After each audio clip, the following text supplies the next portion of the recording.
Hello friends, welcome to Sathya சமையல்.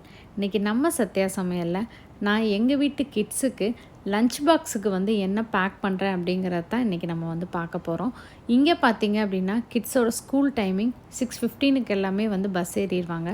அதனால நான் வந்து லஞ்ச் பாக்ஸில் பிரேக்ஃபாஸ்ட் ரெசிபீஸ் தான் வந்து ஃபில் பண்ண போகிறேன். வாங்க இன்றைக்கி நம்ம என்ன பண்ணுறதுன்னு பார்க்கலாம்.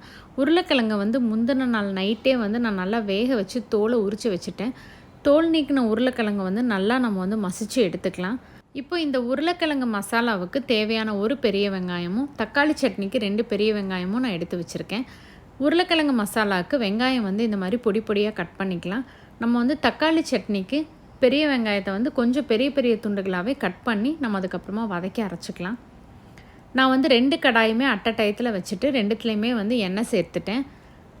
நம்ம வந்து உருளைக்கிழங்கு வதக்கிற கடாயில் கடுகு 1/2 ஸ்பூன் அளவுக்கு, சீரகம் 1/2 ஸ்பூன் அளவுக்கு சேர்த்துக்கலாம். கடுகு சீரகம் வந்து பொரிஞ்சதுக்கப்புறமா நம்ம பொடியாக கட் பண்ணி வச்சுருந்த பெரிய வெங்காயத்தை சேர்த்து வதக்கி விட்டுக்கலாம்.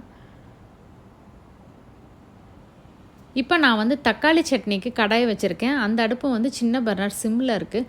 அதில் 1/4 ஸ்பூன் அளவுக்கு கடுகு, 1 ஸ்பூன் அளவுக்கு வெள்ளை உருட்டு உளுந்து சேர்த்து உளுந்து நிறம் மாற வரைக்கும் நம்ம வந்து வறுத்து விட்டுக்கலாம். இப்போ தக்காளி சட்னிக்கு தேவையான காரத்துக்கு நான் வந்து காஷ்மீரி மிளகாய் சேர்த்துக்கிறேன். குழந்தைங்களுக்கு வந்து பேக் பண்ணி கொடுக்கறதுனால காரம் குறைவாக இருக்கணும், அதே மாதிரி சட்னி நல்லா கலராக இருக்கணுங்கிறக்காக நான் வந்து காஷ்மீரி மிளகாய் சேர்த்துருக்கேன். இது கூடவே நம்ம கட் பண்ணி வச்சுருந்த பெரிய வெங்காயத்தையும் சேர்த்து நம்ம வந்து வதக்கி விட்டுக்கலாம். காரம் அதிகமாக தேவைப்பட்டால் நீங்கள் தனி மிளகாய் கூட சேர்த்துக்கலாம். வெங்காயம் வந்து நல்லா வதங்கிருச்சு. 1/4 ஸ்பூன் அளவுக்கு மஞ்சள் தூள், 1/2 ஸ்பூன் அளவுக்கு கரம் மசாலா, கார தேவைக்கு தகுந்த அளவுக்கு தனி மிளகாய் தூள், பொடியினுடைய பச்சை வாசனை போகிறக்காக நல்லா சிம்மில் வச்சு பச்சை வாசனை நீங்கிற வரைக்கும் வதக்கி விட்டுக்கோங்க. 2 நிமிஷத்துக்கு அப்புறமா இந்த பொடியினுடைய பச்சை வாசனை நீங்கினதுக்கப்புறமா நம்ம ஏற்கனவே மசிச்சு வச்சுருந்த உருளைக்கிழங்கை வந்து சேர்த்துக்கலாம். இந்த ஸ்டஃபிங் வந்து நம்ம ப்ரெட்டுக்கு பயன்படுத்திக்கலாம், சப்பாத்திக்கு வந்து ஃபில்லிங்காக பயன்படுத்திக்கலாம். தேவையான அளவுக்கு உப்பு சேர்த்து நல்லா கலந்து விட்டுறலாம்.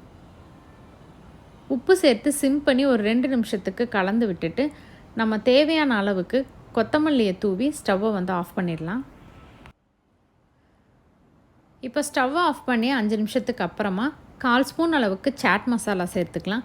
லேசான ஒரு புளிப்புத்தன்மை கொடுக்கறக்காக சேர்த்துட்டு நல்லா ஒரு வாட்டி கலந்து விட்டுறலாம். இந்த மசாலா வந்து ஆறட்டும். நம்ம வந்து தக்காளி சட்னிக்கு வெங்காயம் நல்லா வதங்கிருச்சு. இதுக்கு 3 தக்காளி நான் சேர்த்துருக்கேன். தக்காளி பழம் வந்து கொஞ்சம் சின்ன சைஸாக இருக்கிறதுனால 3, கொஞ்சம் பெருசாக இருந்தால் நீங்கள் 2 தக்காளி சேர்த்துக்கோங்க. தேவையான அளவுக்கு உப்பு, சின்னதாக ஒரு துண்டு புளி சேர்த்து நல்லா வதக்கி விட்டுக்கலாம். தக்காளி சட்னிக்கு வந்து கண்டிப்பாக சின்னதாக ஒரு துண்டு மட்டும் புளி சேர்த்துக்கோங்க, அப்போ தான் டேஸ்ட் ரொம்ப நல்லாயிருக்கும். தக்காளி நல்லா வதங்கிருச்சு. கொஞ்சம் ஃப்ரெஷ்ஷான கொத்தமல்லி கருவேப்பிலை தூவிட்டு நம்ம வந்து ஸ்டவ் ஆஃப் பண்ணிடலாம். இன்றைக்கி நம்ம பண்ண உருளைக்கிழங்கு மசாலாவை வச்சு நான் வந்து ஸ்டஃப்டு இட்லி வந்து பண்ண போகிறேன். இட்லி பண்ணுறதுக்கு நான் தட்டு இட்லி எடுத்திருக்கேன். இட்லி வந்து ஈஸியாக எடுக்கிறக்காக அதில் வந்து வாழை இலை சேர்த்துருக்கேன்.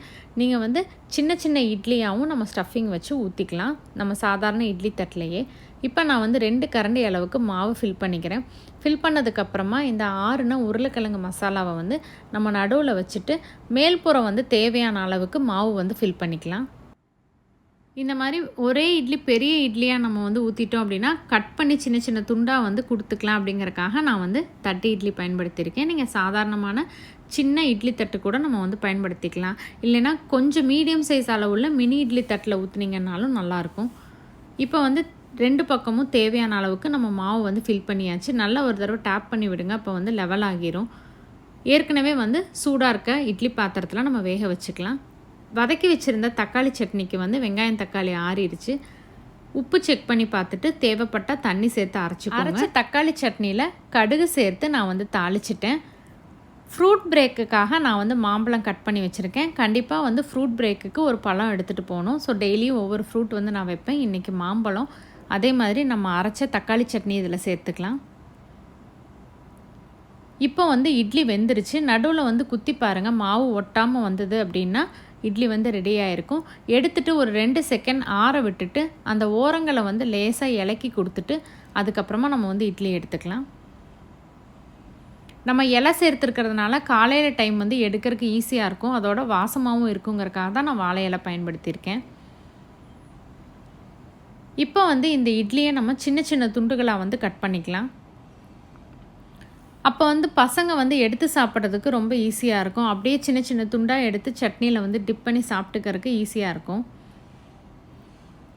எவ்வளோ சூப்பராக வந்து ஃபில்லிங்கோட நமக்கு இட்லி வந்து ரெடியாக இருக்குன்னு பாருங்கள். சாண்ட்விச் மாதிரி இருக்கும். குழந்தைங்களும் நல்லா விருப்பப்பட்டு சாப்பிடுவாங்க. அவ்வளோதாங்க, சூப்பரான ஸ்டஃப்டு இட்லி வந்து நமக்கு ரெடி ஆயிடுச்சு. ஸோ டிஃபன் பாக்ஸில் வந்து நம்ம பேக் பண்ணிடலாம். இன்றைக்கி எங்கள் வீட்டு டிஃபன் பாக்ஸ் காம்போ வந்து இதுதான். கண்டிப்பாக இந்த காம்போ உங்களுக்கு பிடிச்சிருந்தது அப்படின்னா நீங்களும் உங்கள் வீட்டில் ட்ரை பண்ணி உங்கள் குட்டீஸ்க்கு கொடுத்து விடுங்க. இந்த ரெசிபி உங்களுக்கு பிடிச்சிருந்தது அப்படின்னா மறக்காமல் லைக் பண்ணுங்கள், கமெண்ட் பண்ணுங்கள், ஷேர் பண்ணுங்கள். நம்ம சேனலை சப்ஸ்கிரைப் பண்ணுங்கள். சுவையருந்திட சுவைத்து பாருங்கள். தேங்க்யூ.